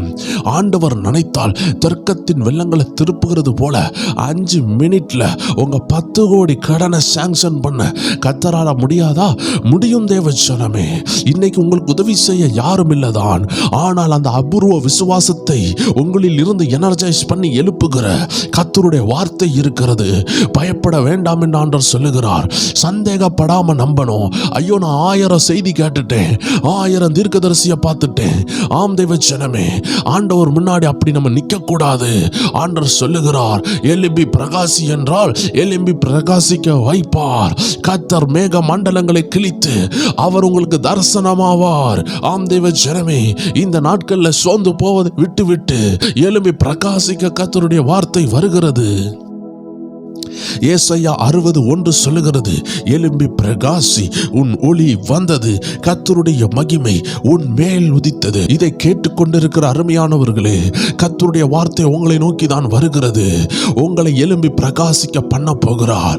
எந்த சூழ்நிலை இருக்கலாம், எத்தனை லட்ச கடன் இருக்கலாம், எவ்வளவு பெரிய நிந்தை அவமானத்தில் நீங்க இருந்து கொண்டிருக்கலாம், ஆண்டவர் சொல்லுகிறார், நீங்க இருக்கிற புழுதியில் இருந்து உங்களை உயர்த்த அப்பாவுடைய கரம் வந்திருக்கிறது. இத்தனை நாட்கள் நீங்க என்ன அனுபவித்தீர்கள் என்பது விஷயம் அல்ல, இப்போ நீங்க என்ன சொல்ல போறீங்க என்பதுதான் விஷயம். ஐயோ, எனக்கு 10 வருடம் வியாதி இருக்கிறது என்று நீங்க சொல்ல போகிறது விஷயம் அல்ல. 10 நிமிஷத்துல உங்களை தூக்கி நடக்க பண்ணி உங்கள் வியாதிகளை மாற்றுகிற கர்த்தர் உங்க முன்னாடி இருக்கிறார். எதை விசுவாசிக்க போறீங்க? It's real that your failure is too much. It's real your bondage is heavy, but the secret that the healer is standing before you, that you can believe and you can not believe, that's your choice. ஆண்டவர் சொல்லுகிறார், உங்களை விடுதலையாக்குகிறவர் உங்க முன்னாடி நிற்கும் பொழுது, ஏன் எனக்கு அத்தனை கடன் இருக்குது, அவ்வளவு பெரிய வியாதி இருக்குது என்று கவலைப்படுகிறீர்கள்? நீங்கள் செய்ய வேண்டியது ஒன்னே ஒண்ணுதான், கண்ணை மூடி விசுவாசிக்க வேண்டும். ஆம் தேவ ஜனமே, கர்த்தர் உங்க கூட தான் இருக்கிறார். You want to connect him. உங்க ஆவியினால் அவரை கனெக்ட் பண்ணுங்க. அவருடைய பிரசனத்தை உங்க வீட்டுக்குள்ள கொண்டு வாங்க, உங்களுக்குள்ள கொண்டு வாங்க. இன்னைக்கு தேவ ஜனங்கள் செய்கிற தவறு என்ன தெரியுமா? கையிலே மருந்தை வச்சுக்கிட்டு ஊரெல்லாம் மருந்துக்காக தேடி கொண்டு இருக்கிறார்கள். அந்த தவற நமது பிரேயர் டைம் குடும்பத்தார் செய்யவே கூடாது. உங்க கையில் இருக்கிற வேதாகமம், உங்க கூட இருக்கிற ஆவியானவர், அவர்தான் பவுலோடு இருந்தார். அவர் அவர்தான் பேதுருவோடு இருந்தார். ஏன் உங்களை மாற்ற அவரால் முடியாதா? அந்த பாதைக்கு நேராக செல்ல வேண்டும். God has left his footprints. அவருடைய பாத சுவடுகளை விட்டு சென்றிருக்கிறார். அதுல கிளிக் பண்ணி பாருங்க. Tap into that footprints. அந்த காலடிகள்ல நடந்து வாருங்கள். நடந்து வரும் பொழுது கர்த்தருடைய ஆவியானவர் புதிய புதிய கதவுகளை திறக்கிறதை பார்ப்பீர்கள். கர்த்தருடைய ஆவியானவர் மகிமையான காரியங்களை செய்கிறத பார்ப்பீர்கள். நான் ஒரு சம்பவத்தை கேள்விப்பட்டிருக்கிறேன் தேவச்சனமே. ஒரு குறிப்பிட்ட இடத்துல ஒரு குறிப்பிட்ட நபர் கிட்டத்தட்ட 7 லட்சம் ரூபாய் தேவையோடு அந்த இரவு இருந்து கொண்டிருக்கிறாரு. அது நமது தேசம் கூட கிடையாது. அவர் இருந்த தேசம் அமெரிக்கா. அந்த இரவு அவருக்கு 6.5 லட்சம் தேவையா இருக்குது. அந்த மனிதன் ஆண்டவரிடத்தில் ஜெபிக்கிறார். ஆண்டவரே, நான் எங்க செல்லுவேன், எனக்கு உதவி செய்யுங்க என்று ஜெபிக்கிறார். ஆனால் இவருடைய ஜெபத்தை கேட்ட ஆண்டவர் எங்கேயோ இருக்கிற ஒரு நபரை தட்டி எழுப்பினார். அவருடைய தூக்கம் கலைந்தது. அப்பொழுது நினைவு வந்தது இந்த குறிப்பிட்ட சகோதரர். அவருக்கு உடனே போன் பண்ணார். மிட் நைட்லே பண்ணுகிறார். ஐயா, நான் பிசினஸ் செய்கிறவர். உங்க மகன் எனக்கு நல்லாக தெரியும். உங்க மகனை குறித்து எனக்கு ஒரு பாரம் வருகிறது. நான் முழித்து எழும்பின உடனே என்னுடைய பாரம் எல்லாம் உங்க மகன் மேல வருகிறது. அவர் எப்படி இருக்கிறார்? என் ஃபேக்டரியில இருந்து ஏதாவது நான் உங்களுக்கு அனுப்பி விடணுமா? எவ்வளவு ஆயிரங்கள் தேவைனாலும் சொல்லுங்க ஐயா, நான் உடனே அனுப்புகிறேன். என்னால் தூங்க முடியவில்லை என்று சொன்னார். அந்த பணக்கார நபர், அந்த பிசினஸ் ஃபேக்டரி உள்ள நபர் சொல்லுகிறார், எத்தனை ஆயிரம் ஆனால் நான் அனுப்பி விடுகிறேன், எத்தனை டாலர்ஸ் ஆனால் நான் அனுப்புகிறேன் என்று சொல்லும் பொழுது, ஐயா, இப்படி என்னுடைய மகன் அட்மிட்ல இருக்கிறான், உயிர் போகிற லெவல்ல போராடி கொண்டு இருக்கிறான். இன்சூரன்ஸ்ல இருந்து மோர் தென் 3 crores rupees செலவாகி விட்டது. அந்த கம்பெனி இன்சூரன்ஸ்ல இருந்து 3 கோடி ரூபாய்க்கு மேல செலவாகி விட்டது. ஆனாலும் இப்பொழுது ஒரு 6.5 லட்சம் ரூபாய் தேவையோடு அமெரிக்கா ஹாஸ்பிட்டல்ல நடுத்தருவில் நிற்கிறது போல நிற்கிற யான் என்று உண்மையை சொல்லும் பொழுது அவர் ஒரு சிறிது நேரத்திலேயே அந்த 6.5 லட்சத்தை அனுப்பினார். இந்த மனிதன் அரண்டு போனார். இயேசு இவ்வளவு அற்புதம் செய்கிறவரா?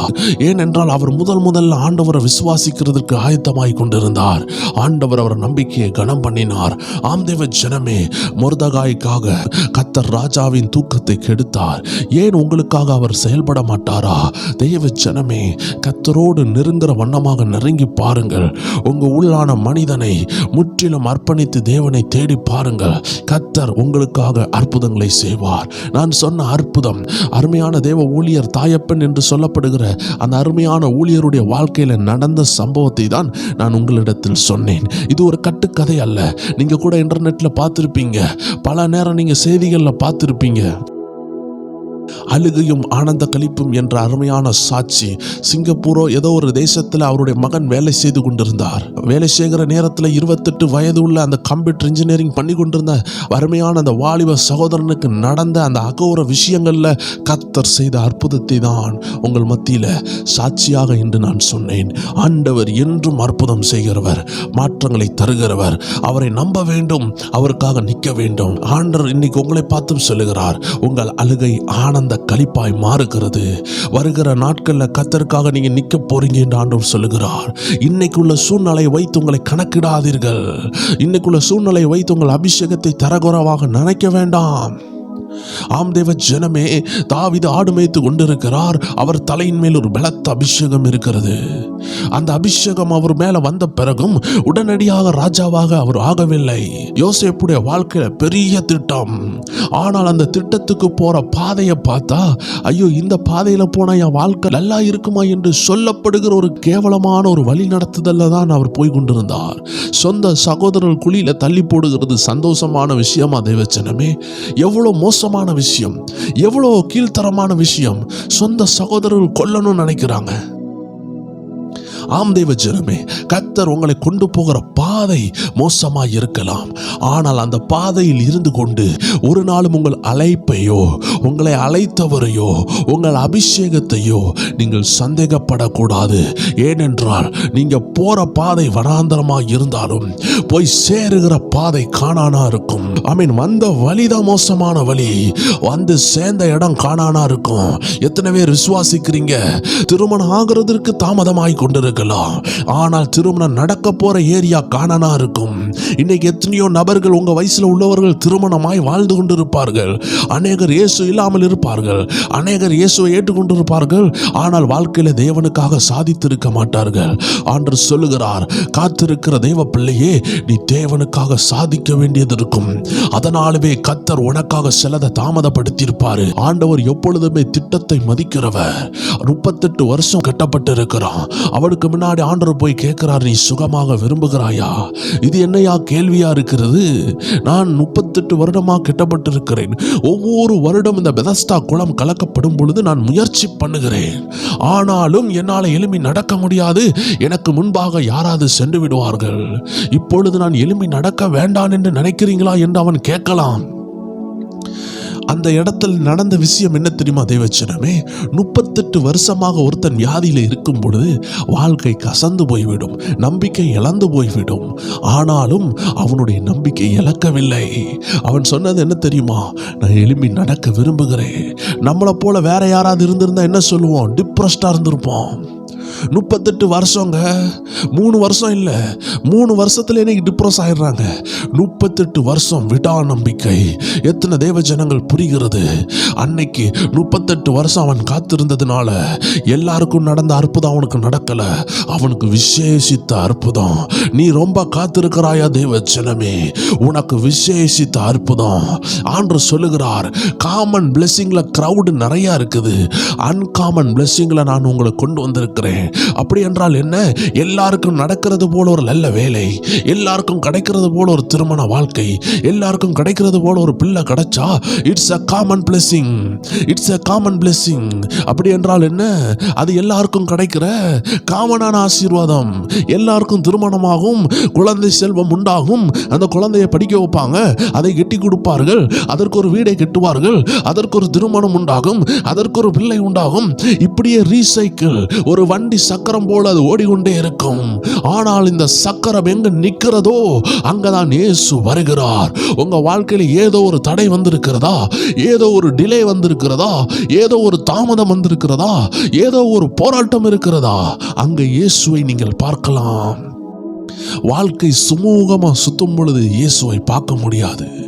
இந்த வண்டி டயர் அப்படி சுமூகமா போகும் பொழுது அந்த டயர் அப்படி ஸ்மூத்தா போயிட்டு இருக்கும். ஆனா இடையில ஒரு பள்ளமோ ஒரு ஆக்சிடென்டோ வரும் பொழுது அங்கதான் அந்த ஆம்புலன்ஸ் வருது. ஆம்தேவ ஜனமே, வாகனத்துக்கு ஒரு போராட்டம் வரும் பொழுது காப்பாற்ற உதவி நபர்கள் வருகிறது போல கர்த்தர் நம்முடைய வாழ்க்கையில கிரியை செய்யணும்னா ஏதோ ஒரு சம்பவம் மூலமாக அவர் கிரியை செய்கிறார். அது உங்க கடனா இருக்கலாம், எதுவா இருந்துட்டு போகட்டுமே. 38 வருஷமாக கால் முடமாக ஒருவன் இருந்தான். அவனுக்கு முன்னாடி நின்னது அற்புதம் செய்கிற இயேசு. அவன் நினைத்து கூட பார்க்கவில்லை. ஆண்டவர் கேட்டார், சுகமாக விரும்புகிறாயா? ஏனென்றால் அவனுடைய விசுவாசம் தான் விஷயம். அவன் விசுவாசம் எப்படி இருக்கிறது? என் வியாதி பெருசு, 38 வருஷம் நான் கஷ்டப்பட்டுட்டேன், இனிலாம் நடக்குமா அப்படின்னு அவிசுவாசமா பேசல. அதை தெரிஞ்சுக்கிறதுக்கு தான் ஆண்டவர் கேட்கிறாரு, still to you have the hope? இப்போ உனக்கு நம்பிக்கை இருக்குதா? அந்த நம்பிக்கை இருக்க வேண்டும். நமது ஆண்டவர் உதவி செய்ய வரும் பொழுது நிறைய வருஷம் பொறுத்துட்டேன்பா அப்படின்னு சொல்லக்கூடாது. ரொம்ப நாள் காத்திருந்துட்டேன், எப்பனாலும் அற்புதம் நடக்கலாம். தெய்வ ஜனமே, எப்பவும் விசுவாசத்தை கேரி பண்ணுவீங்களா? ஏன்னா you are going to have the uncommon blessing. முதலாவது ஆசீர்வாதம் இல்லே என்ற எண்ணத்தை மாற்றி விட்டுட்டு உண்மையான ஆசீர்வாதமாகிய தேவ திட்டத்தை புரிந்து கொள்ளுங்கள். அதனால் தான் ஆரம்பத்திலே சொன்னேன், ஒரு சோல்ஜர் தன் தேசத்தினுடைய ரகசியம் வெளிப்படாதபடிக்கு அந்நிய ராஜ்யத்துல மாட்டும் பொழுது சைனடுன்னு சொல்லக்கூடிய அந்த விஷ மாத்திரையை வாயில போட்டு செத்து போய் விடுகிறான். ஏனென்றால் அவனுடைய உயிரை காட்டிலும் தேச ரகசியம் மேலானது. இன்னைக்கு உங்க ஆசீர்வாதத்தை காட்டிலும் தேவனுடைய அழைப்பு மேலானது, தேவனுடைய அபிஷேகம் மேலானது. நம் இயேசுவின் ரத்தம் சிந்தப்பட்டதே, அந்த ரத்தம் மேலானது. நாளைக்கு உங்களுக்கு இந்த உலகத்தில் உள்ள எல்லா ஆசீர்வாதமும் இருக்கும். ஆனால் அருமை இரட்சகருடைய ரத்தத்தினால் நீங்க கழுவப்படவில்லை என்றால் இந்த உலகத்தில் ஆண்டவர் உங்களை எதற்காக கொண்டு வந்தாரோ அந்த திட்டம் நடக்கவில்லை. நாளைக்கு நீங்க ஆசையா கட்டின அந்த வீடு உங்களை பரலோகத்துக்கு கொண்டு போவாது. ஆசையாக கட்டின தாஜ்மஹால் அந்த மனிதனை பரலோகத்துக்கு கொண்டு போயிட்டால் என்று கேட்டால் எனக்கு தெரியாது. ஆண்டவரை சாட்சி, நீங்கள் அதற்கு சாட்சி. பெரிய பில்டிங் கட்டிட்டேன்ப்பா, ராஜபோகமா நான் கட்டிட்டேன் என்று சொல்லலாம். ஐஸ்வர்யவான் எங்க போனான் என்று யோசித்து பாருங்கள். அப்படி என்றால் என்ன தேவ ஜனமே? நல்ல ஒரு இன்டர்நேஷனல் லெவல் அறியத்தக்கதான ஒரு திருமண வாழ்க்கை கர்த்தர் உங்களுக்கு கொடுத்து எல்லாரும் உங்கள் திருமணத்துக்கு வந்தார்கள் என்று சொன்னாலும் நீங்கள் பரலோக ராஜ்யத்துக்குள்ள போக வேண்டும் என்றால் அருமை இரட்சகருடைய இரத்தத்தினால கழுவப்பட வேண்டியதா இருக்கிறது. அநேகருக்கு குழந்தை செல்வங்கள் இல்லை, எனக்கு ஒரு குழந்தை செல்வம் தாருங்கள் என்று ஜெபித்து கொண்டிருப்பீங்க. ஒருவேளை குழந்தை செல்வம் வந்துட்டு, வீடு செல்வம் வந்துட்டு, பணம் வந்துட்டு, பிசினஸ் வந்துட்டு, still if you not yet born again, ஆனாலும் நீங்க மறுபடி பிறக்காம இயேசுவின் ரத்தத்தினால் கழுவப்படவில்லை என்றால் உங்க பிசினஸ் உங்களை பரலோக ராஜ்யத்துக்குள்ள கொண்டு செல்லுமா? உங்க பிசினஸ் உங்களுக்காக ரத்தம் சிந்தினதா? உங்க திருமண வாழ்க்கை உங்களுக்காக ஜீவன் கொடுத்ததா? இந்த உலகத்தில் உள்ள ஆசீர்வாதங்கள் வேண்டும் என்று நாம் நினைக்கிறோம். ஆண்டவர் சொல்லுகிறார், நான் உன்னை அன்காமனா ஆசீர்வதிக்கிறேன். ஒரு வல்லமையான தேவ மனிதன் சொன்னார், people are crowded in the common blessing, only few are in the uncommon blessing. நான் உன்னை சிறப்பாய் ஆசீர்வதிக்கிறேன். எல்லாருக்கும் கிடைக்கிறது போல கிடைச்சிச்சுன்னா அது சாதாரண ஆசீர்வாதம். எல்லாருக்கும் கிடைக்காதது போல கிடைச்சிச்சுன்னா அது அசாதாரணமான ஆசீர்வாதம். ஆண்டவர் சொல்லுகிறார், you are not going to receive the common blessing. The crowds are running over there, but you are getting the uncommon blessing. உனக்கு எல்லாரால எதிர்பார்க்க முடியாத ஆசீர்வாதம். 38 வருஷமாக அந்த குளத்துக்கரையில இருந்தவனுக்கு காமன் பிளெஸிங் கிடைக்கல, அன்காமன் பிளெஸிங். அப்படி என்றால் என்ன? சாதாரணமான ஆசீர்வாதம் இல்லை. ஒவ்வொரு வருடம் குளத்தை கலக்கினார்கள், அந்த குளத்தில் போய் விடுதலையை பெற்றார்கள். அந்த 38 வருஷம் விடுதலை பெற்றவர்களிடத்தில் போய் கேட்டால் எல்லாரும் ஒரே கதையை சொல்வார்கள். ஐயோ, குளம் கலங்கினது, தூதன் வந்து குளத்தை கலக்கினான், நான் உள்ளே சென்றேன், நான் விடுதலை பெற்றேன். 2வது வருடம் விடுதலையாகனவனை கூப்பிட்டு கேளுங்கள், இதை தான் சொல்லுவான். 3வது வருடம் கேளுங்கள், இதை தான் சொல்லுவான். 10வது வருடத்தில் விடுதலையானவனை கேளுங்கள், இந்த சாட்சியை தான் சொல்லுவான். இதெல்லாம் போகட்டுமே, 30 வருடம் விடுதலையாகனவனை கேளுங்கள், அதை தான் சொல்லுவான். ஏதோ படித்து ஒப்புவிக்கிறது போல நடந்த சம்பவங்களை தான் சொல்லுவார்களே தவிர 38வது வருஷம் ஒருத்தன் காத்திருந்தானே, அவனை கேட்டு பாருங்கள். அவன் சொல்லுவான், எனக்கு முன்னாடி 37 பேர் விடுதலையானாங்க, அவர்கள் எல்லாரும் ஒரு தூதன் வந்து கலக்கும் பொழுது விடுதலையானார்கள். ஆனால் நான் அசாதாரணமானவனாக கர்த்தர் என்னை மாற்ற அழைத்திருக்கிறாரு. நான் சாதாரணமானவன் என்று நினைத்தேன். எல்லாரும் எனக்கு முன்னாடி ஓடி போய் விடுதலை வாங்கும் பொழுது நான் இன்கேப்பபிள் என்று நினைத்தேன். நான் ஒன்றுக்கும் உதவாதவன் என்று நினைத்தேன். ஆனால் ஒன்றுக்கும் உதவாத என்ன தேடி தூதன் வரலங்க. இந்த 37 பேருக்கு தூதன் தான் வந்தான். இந்த 38வது நபராகிய எனக்கு, ஒன்னத்துக்கும் உதவாதவன் என்று நினைத்த எனக்கு, விசுவாசத்தை கைவிடாம காத்து கொண்ட எனக்கு, தூதர்களின் அதிபதியாகிய ஆட்டுக்குட்டியானவரை வந்து நின்னாரு. என்னை எழுப்பி நடக்க பண்ணினது ஒரு தூதன் அல்ல, ஒரு அற்புதம் அல்ல. அற்புதங்களுக்கெல்லாம் அற்புதராகிய இயேசு என்னை நடக்க பண்ணினார் என்று சொல்லி இருப்பான். That is called uncommon blessing. அதுதாங்க அசாதாரணமான ஆசீர்வாதம். எனக்கு கடன் இருக்கிறது, எனக்கு பிள்ளை இல்லைங்க, எனக்கு வேலை இல்லைங்க, எனக்கு திருமணம் ஆலங்க என்று பல லிஸ்ட் நீங்க சொல்லலாம். ஆண்டவர் சொல்லுகிறார், don't judge your God by your situation. ஏனென்றால் ஒரு கிறிஸ்தவன் தரிசித்து வாழக்கூடாது, அவன் விசுவாசித்து வாழ வேண்டும். கிறிஸ்தவனுடைய அடையாளம் என்ன தெரியுமா? ஒரு போர் வீரனை காட்டிலும் பயங்கரமான அடையாளம், ஒரு சிப்பாயை காட்டிலும் பயங்கரமான அடையாளம். ஒரு பொலிட்டிக்கல் லீடருக்காக உயிரை கொடுக்க இன்னைக்கு நிற்கிறாங்க. ஆனா கிறிஸ்தவன் என்ற பெயருக்குள்ள இருக்கிற ரகசியம் பயங்கரமான ரகசியம். அவன் தேவனால் அழைக்கப்பட்டவன். ஆம் தேவச்சனமே, இந்த நாட்கள் உங்க அழைப்பை சத்துருவானவன் நிந்தித்து காட்டுகிறான். உங்க மேல உள்ள ஆசீர்வாதங்களை நீங்க இழந்து விட்டீங்கள் என்று சொல்லுகிறான். நீ காத்து கொண்டு இருக்கிற என்று உங்களை வேதனையாக சொல்லுகிறான். ஆண்டவர் சொல்லுகிறார், காத்திருக்கிற என் தேவச்சனம் கழுக போல எழும்பும். காத்திருக்காதவங்களை குறித்து வேதம் சொல்லவே இல்லை. காத்திருக்கிற உங்களை பார்த்து, கடன்ல காத்திருக்கிறீங்களா? வேதனையில காத்திருக்கிறீங்களா? ஒருவேளை ஏதோ பாவத்தில் விழுந்து இந்த சுபாவத்தில் இருந்து எழும்பவே முடியலன்னு காத்திருக்கிறீங்களா? ஆண்டவர் அதை ஒரு பாடமா மாத்தி உங்களுக்கு சொல்லி தருகிறார். God will bring you out from every cages. எந்த கூண்டுக்குள்ள நீங்க அடைப்பட்டு இருக்கலாம், வியாதி என்ற கூண்டில் அடைப்பட்டு இருக்கலாம். இந்த வார்த்தையை கேட்டுக்கொண்டிருக்கிற தெய்வ ஜனமே, கர்த்தருடைய ஆவியானவர் உங்கள் முகத்தை பார்த்து தீர்க்க தரிசனமாக சொல்லுகிறார். நீங்கள் கர்த்தருடைய சித்தத்தின்படி அன்காமன் பிளெஸிங்காக, அசாதாரணமான ஆசீர்வாதத்திற்காக கர்த்தர் உங்களை அழைத்திருக்கிறார். நான் அடிக்கடி செய்தி கொடுக்கும் பொழுது பல இடங்களில் சொல்லுகிற ஒரு காரியத்தை சொல்லுகிறேன். எல்லாருக்கும் குழந்தை பிறக்கிறது, அந்த குழந்தை வளர்கிறது, அந்த குழந்தைக்கு ஒரு வீடு கட்டுகிறார்கள், அந்த குழந்தை நல்லபடியாக திருமண வாழ்க்கை அடைகிறது, அதற்கு பிள்ளை வருகிறது, அந்த பிள்ளையை படிக்க வைக்கிறது. இந்த தகப்பன் என்ன செய்தார்களோ அதை தான் செய்து கொண்டிருக்கிறார்கள். இன்னைக்கு அநேக தேவ ஜனங்கள் இந்த உலகத்தார போல ஒரு வீடு கட்டணும், வாழணும், நேச்சுரலா ஒரு வாழ்க்கையை வாழணும் என்று நினைத்து கொண்டிருக்கிறார்கள். நீங்கள் ஏன் இயேசுவை ஏற்றுக்கொண்டீர்கள் என்று என்று தெரியுமா தேவஜனமே? உங்க மேல விசேஷித்த அழைப்பு ஏன் வந்ததுன்னு தெரியுமா தேவஜனமே? உன் மாறா மதுரமாக மாத்துகிறதுக்கு கர்த்தர் ஒரு வாசல் வைத்திருக்கிறார். இயேசு உயிரோடு இருக்கிறார் என்பதற்கு உன் போராட்டம் ஒரு சாட்சியா மாறப்போகிறது. அதனால சாட்சியா மாறப்போகிற தெய்வச்சனமே, உங்களை குறித்து நீங்கள் அஜாக்கிரதையாக இருக்க வேண்டாம். எல்லாருக்கும் நடக்கிறது போல எனக்கு நடக்கவில்லை என்று கவலைப்பட வேண்டாம். எல்லாருக்கும் நடக்கிறது போல உங்களுக்கு நடக்காமல் இருக்கிறது தான் தேவன் உங்களோடு இருக்கிறார் என்பதை அர்த்தம். அதுல ஒரு விசேஷித்த விஷயம் நடக்க போகிறது. பவுல் சொல்லுகிறார், நான் தாராளமா கொடுக்கணும், நான் மனசார கொடுக்கணும். அதனால நீங்க எதை கொடுத்தாலும் சந்தோஷமா கொடுங்க. நீங்க காத்திருக்கிறீங்களா, ஆண்டவரே எனக்கு ஆசீர்வாதம் கிடைக்கல என்று சோர்ந்து போய் காத்திருக்காதீங்க. ஆண்டவர் சொல்லுகிறார், காத்திருக்கிற நீங்க மன மகிழ்ச்சியோடு காத்திருங்க. என் நேசர் எனக்காக கிரியை செய்வார், அந்த நாளுக்காக காத்திருங்க.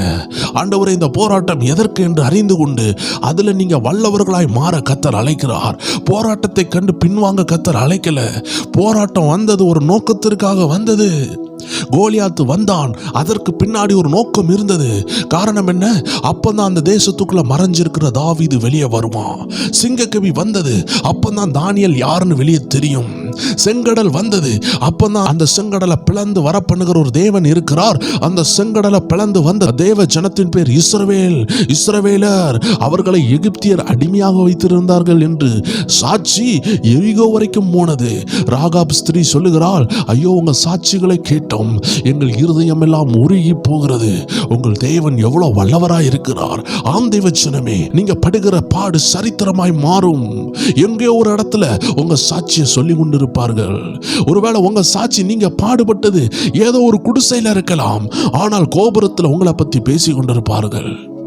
உங்க சாட்சி அநேகருக்கு வாழ்க்கையாய் மாறும், அநேகருக்கு வழிகாட்டியாய் மாறும்.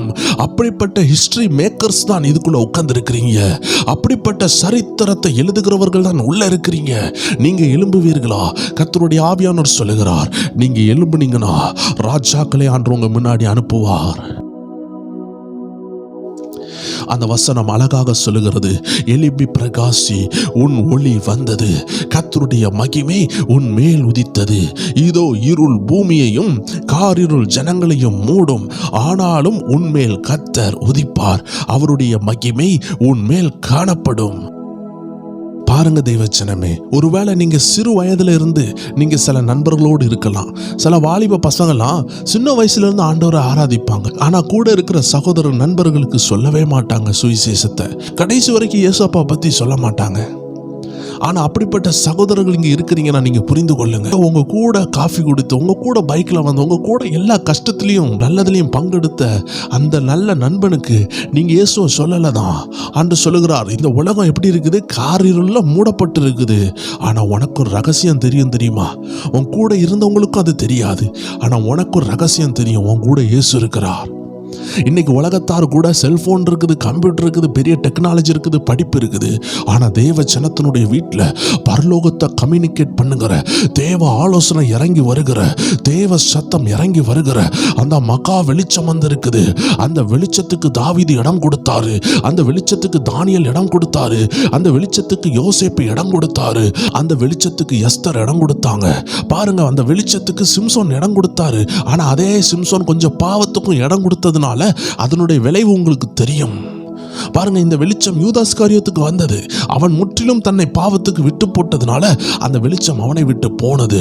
ஆண்டவர் சொல்லுகிறார், இந்த வெளிச்சம் உன் மேல வந்திருக்குது, அதை ஜாக்கிரதையா கையாண்டால் உன்னை கர்த்தர் அன்காமன் பிளெஸிங்ல, அசாதாரணமான ஆசீர்வாதத்துக்குள்ள கொண்டு போக ஆயத்தமா இருக்கிறார். அந்த வெளிச்சத்தை கரெக்டா கையாண்டு, அந்த வெளிச்சத்தை கரெக்டா உங்க வாழ்க்கையில பிரயாசப்படுத்தினீங்கன்னா, சோர்ந்து போகாம அந்த வெளிச்சத்தை பின்தொடர்ந்தீங்கன்னா, தங்கத்தை காட்டிலும் அந்த வெளிச்சம் தேவ மகிமையை பின்தொடர்ந்தீங்கன்னா, ஐயோ 1 கோடி தங்கம் என் வீட்டில் இருக்கிறத காட்டிலும் என் வீட்டில் இருக்கிறது மகா பெரிய வெளிச்சம். இது பிரைம் மினிஸ்டர் வீட்டில் இல்ல, இது சிஎம் வீட்டில் இல்ல, இது பலருடைய வீட்டில் இல்ல, ஆனா இந்த பாவப்பட்ட என்னுடைய வீட்டில் இருக்குதே, ஒன்றுமறியாத என் வீட்டில் இருக்குதே, அநேக காரியம் இல்லை என்று சொல்லுகிற என் வீட்டில் இந்த எழும்பி பிரகாசிக்கிற வெளிச்சம் வந்திருக்கிறதே, இந்த ரகசியம் என்னை தேடி வந்திருக்கிறது என்று இந்த வசனத்துக்கு கொடுக்க வேண்டிய கணத்தை கொடுப்பீர்கள் என்றால் 3வது வசனம் சொல்லுகிறது, உன் வெளிச்சத்தின் அண்டைக்கு ஜாதிகளும் உதிக்கிற உன் ஒளியின் இடத்திற்கு ராஜாக்களும் நடந்து வருவார்கள்.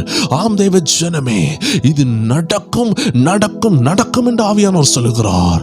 தாவீதுக்கு முன்னாடி ராஜாக்கள் வந்தார்கள், சாலமோனுக்கு முன்னாடி ராஜாக்கள் வந்தார்கள், யோசேப்புக்கு முன்னாடி ராஜாக்கள் வந்தார்கள், தானியலுக்கு முன்னாடி ராஜா வந்து நின்னார். ஆம் தேவ ஜனமே, எஸ்தருக்கு முன்னாடி ராஜா நின்னார். இன்னைக்கு ஆண்டவங்களை பார்த்து சொல்லுகிறார், உங்களுக்குள்ள இருக்கிற வெளிச்சம் தான் அது உங்களை ராஜாவிடத்தில் கொண்டு போகும். எஸ்தரை ராஜாவிடத்தில் கொண்டு போனது வெளிச்சம், தானியலை ராஜாவிடத்தில் கொண்டு போனது வெளிச்சம், யோசேப்பை ராஜாவிடத்தில் கொண்டு போனது வெளிச்சம். மகாராஜாவின் வசனத்தின் வெளிச்சம், அந்த ஆசீர்வாதத்தின் வெளிச்சம், தேவ பிரசன்னத்தின் வெளிச்சம், இது எல்லார்ட்டையும் இல்ல. அநேக தேவ பிள்ளைகளுக்கு தெரியாது. 10 வருடம் கஷ்டப்படுவாங்க. ஆனா 10 வருடம் ஒரு வல்லமையான ஜெப வீரனாய் மாறி இருந்தால் இவர்கள் எப்படி இருந்திருப்பார்கள்? தேசத்தை கலக்கியிருப்பார்கள். உங்க வாழ்க்கையில வந்த பிரச்சனை உங்களை 5 வருடம் ஜெபிக்க வைக்கும், 10 வருடம் ஜெபிக்க வைக்கும். சோர்ந்து போகிறதற்காக அது வரவில்லை. தேவ ஜனம் புரிய வேண்டும். I am an uncommon person, I will receive an uncommon blessing. நான் அசாதாரணமான மனிதன், நான் ஒரு அசாதாரணமான மனுஷி, எனக்கு அசாதாரணமான ஆசீர்வாதங்கள் தான் வரும் என்று சொல்லி தேவ ஜனங்கள் முன்னேறி பாருங்கள். உங்க வாழ்க்கை மாறுகிறதா இல்லையா என்று நீங்கள் சொல்லுவீர்கள். எல்லாரும் கண்களை மூடி ஜெபிக்கலாம். அன்பான ஆண்டவரே, இந்த அருமையான நேரத்தில் உம்முடைய வார்த்தைகளை பிரியமாய் கேட்டுக்கொண்டு, தீர்க்க தரிசன வார்த்தைகளை கேட்டுக்கொண்டு, ஆவியானோர் திறக்கிற சில ரகசிய கதவுகளுக்கு தங்களுடைய இருதயங்களை விட்டு கொடுத்த உம்முடைய ஜனங்களுக்காக நன்றி. திறக்கப்பட்ட இருதயத்துக்குள்ள ஜீவ ஆவியானோர் பிரவேசிப்பீராக. ஒருபொழுதும் அழியாத, காலத்தால் கொல்ல முடியாத அருமையான தேவ வார்த்தை அவர்கள் உள்ளத்தில் சென்று ஆவியாகவும் ஜீவனாகவும் அவர்களுக்குள்ளாக 100 மடங்கா கிரியை செய்ய ஆண்டவரங்க ஊழியனாக நான் ஆசீர்வதிக்கிறேன். அவர்கள் பெருகட்டும், எல்லைகள் விருத்தி அடையட்டும். எந்த இடத்துல தலகுனியனும் சத்துரு நினைத்தானோ அந்த இடத்துல தலைகளை உயர்த்துங்க, எழும்பி பிரகாசிக்க பண்ணுங்க. ராஜாக்கள் தேடி வரட்டும், மகிமையான காரியங்களை காண கர்த்தர் கிருபை செய்வீராக. இயேசு கிறிஸ்துவின் நாமத்தில் ஜெபிக்கிறோம் எங்கள் ஜீவனுள்ள நல்ல பிதாவே. ஆமேன், ஆமேன், ஆமேன். ஆம் தேவ ஜனமே, நம்மளுடைய ஸ்பிரிச்சுவல் வார்ஃபேர் என்ற சேனல்ல 2வது பகுதி ரிலீஸ் பண்ணியிருக்கிறோம். இந்த 2வது பகுதியை மிஸ் பண்ணாம கண்டிப்பா பாருங்க. அது மூலமாக அநேக காரியங்களை ஆவியானவர் உணர்த்துவாரு. அது உங்க ஆவிக்குரிய வாழ்க்கைக்கு மிகவும் பிரயோஜனமா இருக்கும். கீழே உள்ள லிங்கை கிளிக் பண்ணி அதை பார்க்கலாம். God bless you. மீண்டும் நாளைக்கு சந்திக்கலாம்.